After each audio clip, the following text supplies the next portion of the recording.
अगर आप कश्मीर नहीं गए हैं तो तैयार हो जाइए क्योंकि कश्मीर जाने के लिए अब ट्रेन का सफ़र शुरू होने वाला है। जी हाँ, पीएम मोदी आज शुरुआत करेंगे श्रीनगर बारामूला रेलवे लाइन का।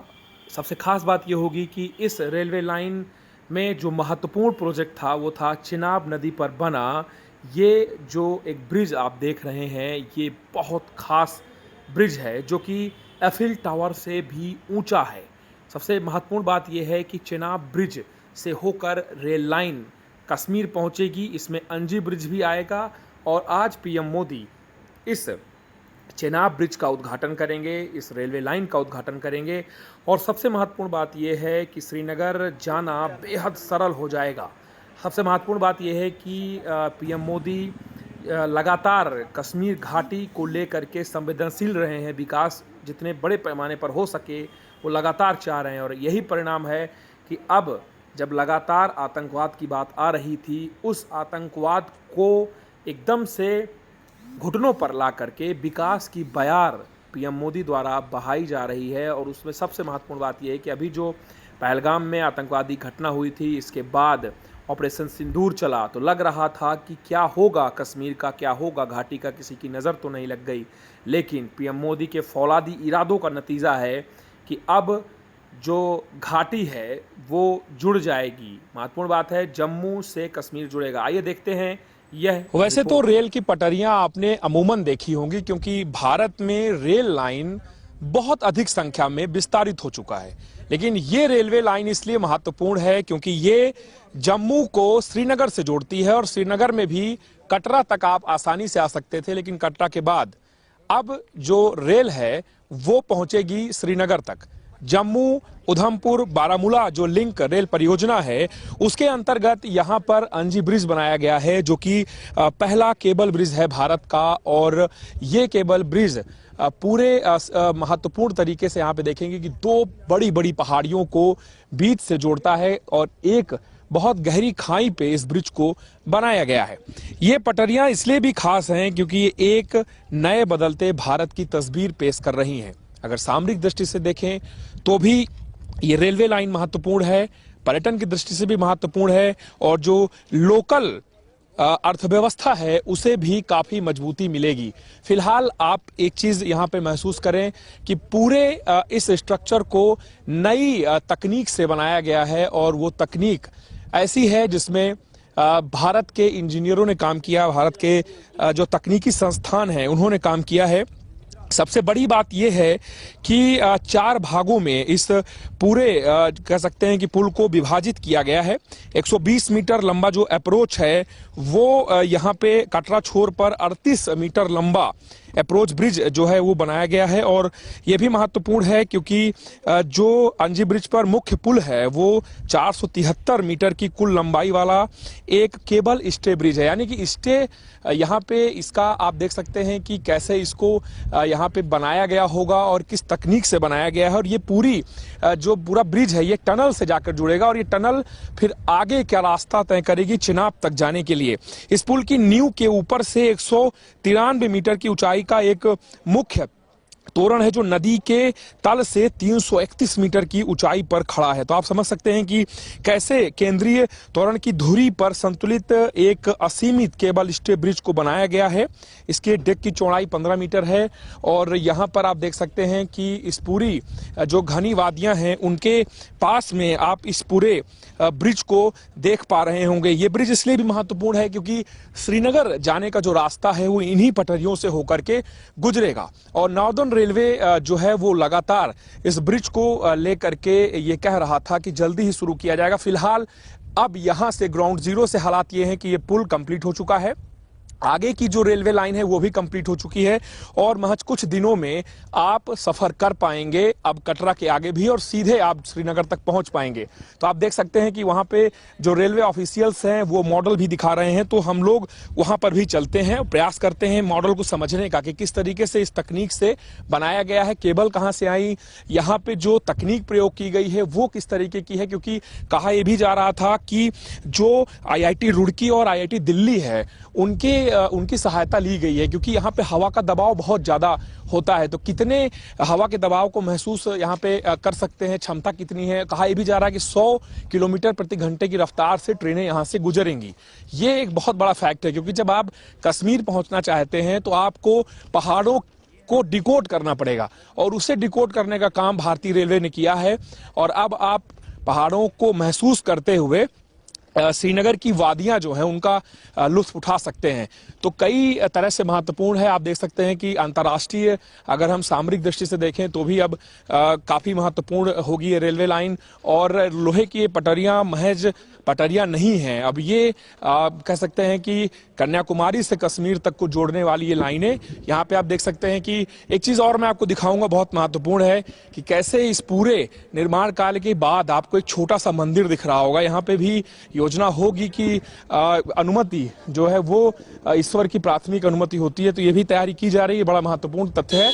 फिलहाल यहाँ पे हम आपको दिखाते हैं कि कैसे इस पूरे कार्य को अंजाम दिया गया है, और कार्य को अंजाम किस रूप में दिया गया है। तकनीकी रूप से यहाँ पे देखिए मॉडल दिखाए गए हैं, कैसे पूरी परियोजना है उसे यहाँ पे बनाया गया। शुरुआत से आप देखेंगे जब कुछ नहीं था तब इसको कैसे यहाँ पे इम्प्लीमेंट इसका किया गया, कैसे यहाँ पे खुदाई का काम हुआ, कैसे यहाँ से मिट्टी हटाने का काम, मलबा, क्योंकि यहाँ पे लैंडस्लाइड भी बहुत होता है, तो उस वजह से इस पूरे दबाव को महसूस करना, इसके बाद तकनीक पर भरोसा करना और अपने मॉडल को आगे बढ़ाना, ये बड़ा महत्वपूर्ण था। आप देखेंगे कि पूरे सेक्शन वाइज इसको डिवाइड किया गया था, यानी कि जो कोई भी बड़ा निर्माण कार्य होगा उसके पहले अभ्यास भी उतना ही महत्वपूर्ण होना चाहिए। तो आप देख सकते हैं कि हर तरीके से कोशिशें की गई, और पुल के निर्माण से पहले महत्वपूर्ण ये था कि यहाँ का भौगोलिक जो यहाँ की स्थिति है उसे कैसे समझें।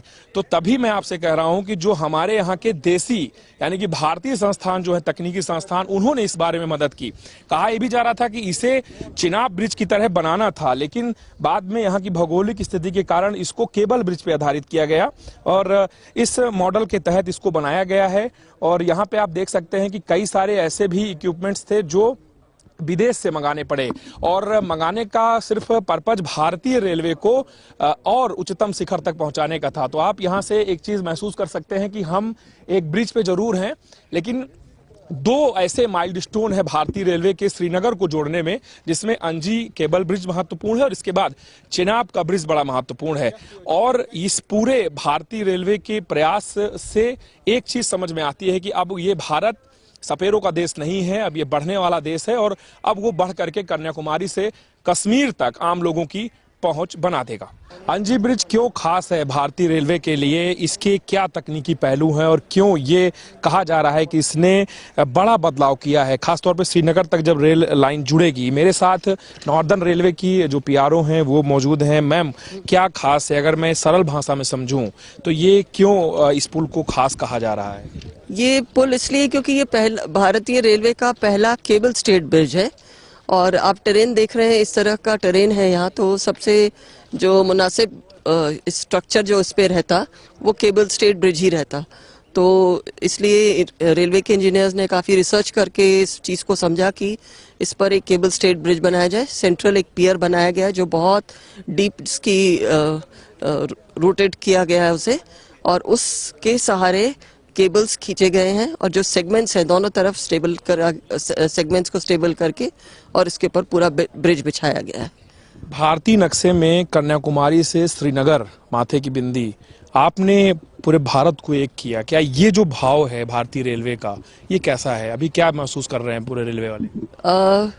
रेलवे ही नहीं, पूरा भारतवर्ष ही बहुत ज्यादा गर्वान्वित है, बहुत प्रभावित है इससे कि रेलवे ने ही नहीं, हमारे इंजीनियर्स ने जो है इतना बड़ा, इतनी डिफिकल्ट कंडीशंस में इतना बड़ा प्रोजेक्ट साकार कर दिया है। जो एक पहले सपना हुआ करता था कि कश्मीर में रेलगाड़ी पहुंचेगी, अब पहुंच गई है। तो पूरा भारत शिखर से लेके पद तक पूरा एक हो गया है। कब तक इसका संचालन शुरू हो जाएगा लगभग? अभी देखिए, रेडी तो सब कुछ हो गया है, अब आगे जब हमें समय मिलता है। चिनाब ब्रिज इसके आगे है मैम, चिनाब भी अभी हम लोग चलने वाले हैं। चिनाब ब्रिज क्यों खास है? क्योंकि भारत में नहीं, विश्व में इसका नाम लिया जा रहा है। एफिल टावर भी छोटा पड़ गया है, तो ऐसे में चिनाब ब्रिज क्यों महत्वपूर्ण है?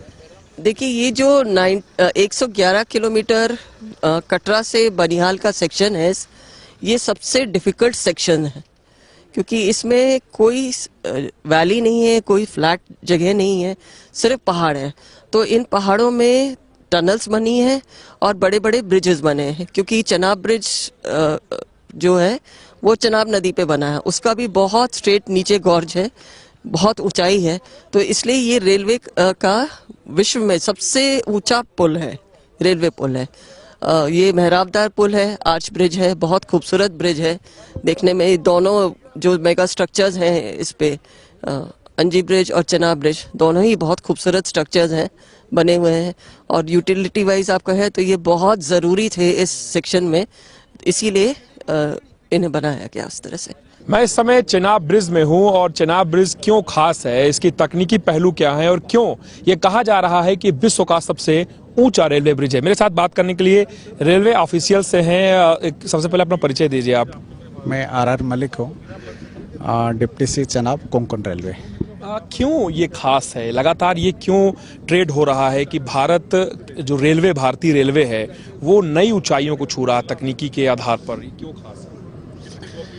ये खास इसलिए क्या है कि यूएस बेरल जो रेलवे ट्रैक है, तो इट एक्चुअली जॉइंस करता है आपका कश्मीर को रेस्ट ऑफ इंडिया को ज्वाइन करता है। ये एक ही ट्रैक है और ये बेस्ट लोकेशन में सिलेक्ट किया गया था, आज की डेट में अचीव कर चुका है, कंटिन्यूसली आपको हो सकता है। हमारी ये लाइन एक्चुअली देखा जाए दिस ओनली अलाइनमेंट है जिसके थ्रू हम इसको कनेक्ट कर पाए। और दूसरा खास इसलिए का जितनी पॉपुलरिटी बनाए हाइट को लेके 359 मीटर बेड और रिवर बेड्स है।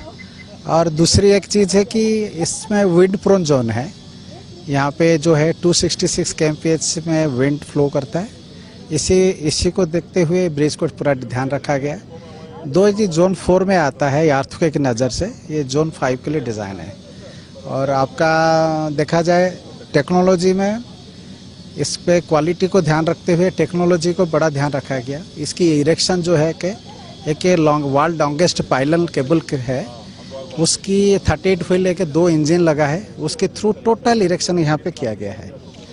तो हम पहला ये था जहाँ पे यहाँ पे हमने एक्सकावेशन भी किया है, 10.5 लाख का अर्थवर्क किया है।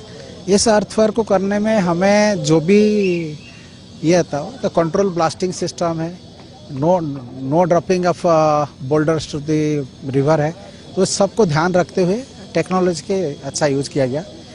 2200 लेबर यूज़ किया गया था। पहली बार इंडियन रेलवे में HSFG बोल्ट को यही यूज किया गया है फर्स्ट टाइम, और यहीं से शुरुआत हुआ था। और यहाँ पे PAUT को पहली बार यूज किया गया था। फेडरल अल्ट्रासाउंड टेस्टिंग मशीन जो है हमने पहली बार इंडियन रेलवे के लिए यहाँ यूज किया है।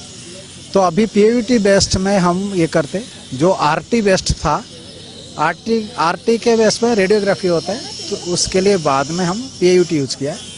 तो हमें यहाँ पे जितने वेल्ड्स है उसको PAUT के थ्रू किया, तो हमारा फॉल्ट का जो फाइंडिंग है बहुत एक्यूरेट होता है। इसके 145 पोल्स होते हैं, उसके आधार पे ये देखा जाता है कि कितना कौन सी डायरेक्शन में फैले। तो यहाँ पे के एंड बॉट वेल्ड का काफ़ी है, क्योंकि टॉप एक्चुअली आपका कंटिन्यूस गर्डर है, और बाकी जितने आप देखेंगे कंपोनेंट्स है सब है। ये यहाँ पे बॉक्स शेप्ड एक्चुअली आर्च है, देन आपकी पियर्स भी है, वो भी बॉक्स है। ये सब एक्चुअली अगर PAUT का नहीं रहता तो इसको थोड़ा इतना ये भी नहीं हो सकता। दूसरा रहा टाइम में, एक्चुअली ये टनेज देखा जाता है 28,000 से 29,000 मेट्रिक टन का काफ़ी यूज किया गया है।